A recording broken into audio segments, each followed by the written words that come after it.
is Lee with Creative2xmom. It is the end of August and that can mean only one thing. It is time for a Books of the Month video. Every month I post a video like this one where I share the books that I have read personally, plus all the books that we read with the kids, and I link any resources down below so you can check them out as well. Now this video is part of a collaboration with Ingrid over at Mommy and Me at Homeschool Chronicles, as well as April from The Simple Rugged Path. So I will leave the playlist linked down below as well. Now August was all about fiction for me. I had two weighty books that I really enjoyed. The first one is Amish Celebrations. This is by Beth Wiseman. It's 4 novellas, and typically this is not the type of book that I would go to. I usually like a very continuous story, and I don't like the shorter ones. However, this looked like a great one, and so I thought I would check it out. There's 4 of them. There's The Gift of Sisters, A New Beginning, A Perfect Plan, and A Christmas Miracle. Now, one of these books was very stereotypical, formulaic type novellas, and that was the one that had previously been published. It was not my favorite of the 3. However, there were a few surprises, including A New Beginning. Now, A New Beginning was so good that I really wish that Beth Wiseman would have made that one a full-length novel. I think there's definitely enough material there. It definitely kept me interested and engaged in the characters. It's not your typical Amish fiction story, and so it was absolutely my favorite. The other 2 were pretty good, as well as A Christmas Miracle was pretty good. It was kind of the storyline that I hadn't really heard before, and so I enjoyed that one. But definitely, even if you just pick this up for A New Beginning, that one was my favorite. I really wish that one would have been made into like a longer storyline. So if the author is listening, please bring that back, because I think it would do really, really well. This book also included discussion questions, so if you want to read with a friend or read for a book club, that would be fun. I will leave my full review linked down below. And again, this is called Amish Celebrations by Beth Wiseman. September 11th, this is coming available to the general public, and it is called Hours for a Season. It's by Kim Vogel-Sawyer. This was also a review book. I loved it. Talking about non-formulaic stories in Amish fiction, this one definitely broke the mold. It's unlike anything else I've read in this genre before. You've got Marty, who is friends with Brooke. Marty is very devout Mennonite, her and her husband, and Brooke has gone off in the world. She's made her fortune. She's a single woman in the business world, very assertive. She just knows her mind, she knows what she wants, and she goes for it. Well, these 2 have been friends for a very long time, a very unlikely friendship. Brooke contacts Anthony to do a like a construction job for her. They're revitalizing an abandoned town. So he comes out to do that. Well, in the process of him deciding that he's going to take this job, Brooke finds out that she has cancer, and it ends up being divine timing for Marty to come along with her husband and help nurse Brooke through all this. Now there's also some other things going on, and that Marty and Anthony have been told they can't have children, which if you know anything about Amish and Mennonite, like, children are, you live to be a wife and a mother, and so not being able to have children has been this devastating blow to their marriage, and they've grown apart. So not only is she going to help Brooke, but she's also going to try and restore her marriage. This is all about revitalizing this formerly abandoned community. It's all about this friendship between these 2 women and what the Lord does in the heart of Brooke, Anthony, and Marty throughout this entire process. It's unlike a story I've ever heard before. There's elements of foster care in here, which if you guys know us, that's going to be a ticket to my heart right there. There's elements about teenage runaway in this story. There's elements about human sex trafficking in this story, very much so hitting on some valid points and some valid concerns in our society today. So this one is really good. I will leave a full link to my review down below, but I bet you can already imagine if I'm going to recommend that one or not.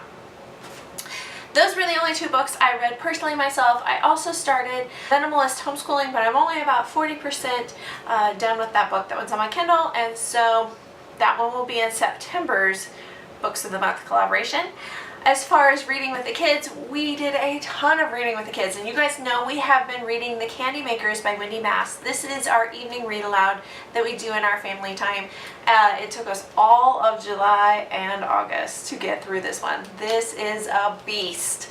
But we have finally finished it. The kids absolutely loved it, especially my younger two. They were super engaged. It is a spy type mystery. It's broken into 5 different books, and it covers the 4 major characters of the novel. So each different book is from each character's viewpoint. And then we circle around again to Logan in the end, and that's where it wraps up what's really happening.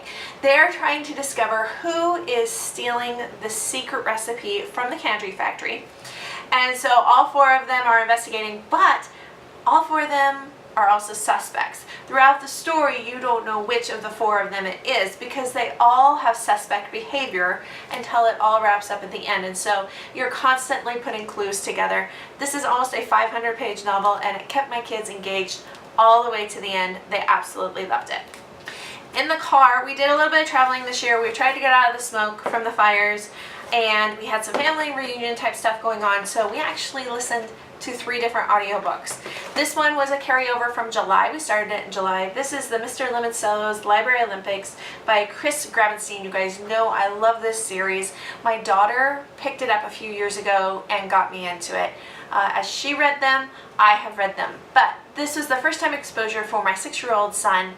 And even though my daughter and I had read the books before and we knew what was going to happen, we were super engaged in the story the whole way through. Loved this one. This is actually the 3rd in the series, so if you haven't listened or read the other books before, make sure you check those out. There's Mr. Lemoncello's Library, Mr. Lemoncello's Library Race, I believe, and then I think this is number 3, the Library Olympics. Very, very good books. And if you are a literary mama like I am, he references a lot of other books, a lot of other literature, mythology, Shakespeare, Lucy Maud Montgomery. He's just all over the place in his allusions and references, so this is a really great one to check out. Then we jumped on to Harriet the Spy. This is by Louise Fitzhugh. I love Harriet the Spy. I think she's super funny. She's always into trouble. She's kind of this detective spy type. My only problem with this book, and to be aware, there is some language in the book. No situational type stuff. No, I don't believe there was a lot of sass, but there is some language. The parents are free and liberal with the things that they say, and Harriet is as well in different times. And so just know your children. This is one of those that I almost wish I had done as a read aloud so that I could kind of edit it as went along. You can't really necessarily do that when you're listening to the audiobook. For my older 2, it wasn't a big deal. For my 6-year-old, I kind of wondered sometimes, and we had lots of conversations about what's appropriate and what's not. So just be aware. After that, we went on to Harriet Spies again, and this is by Helen Erickson. It's read by Ann Bobby. Again, very well done. She, even though it's a different author, she very much so stays true to Louise Fitzhugh's characters. So you don't feel like it's a different author.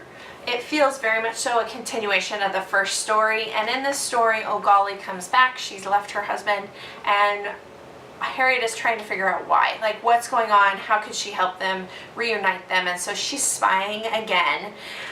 Again, very good. Of course, watch for the language, because like I said, you feel like it's still the same author. It's written in very much so the same style, but it's good to revisit those characters, find out what happened to them.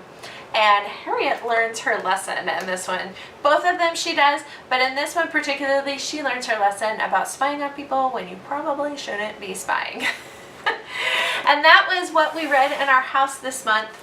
The kids loved all these books. I really did too. I think they're great ones to listen to. This, of course, Ours for a Season by Kim Vogel Sawyer. Very, very good. Cannot recommend this one highly enough. If you are looking for something in the Amish fiction genre, but a story that you haven't necessarily heard before, this is a good one. So I hope you guys enjoyed this video. Leave me a comment down below. Let me know what your favorite book was that you read in the month of August. I'm starting to kind of make a mental list for September already. How are we in September? I've got to be thinking fall books now.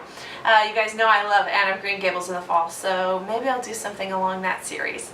I hope you guys enjoyed this one, and we'll see you next time. Bye, guys.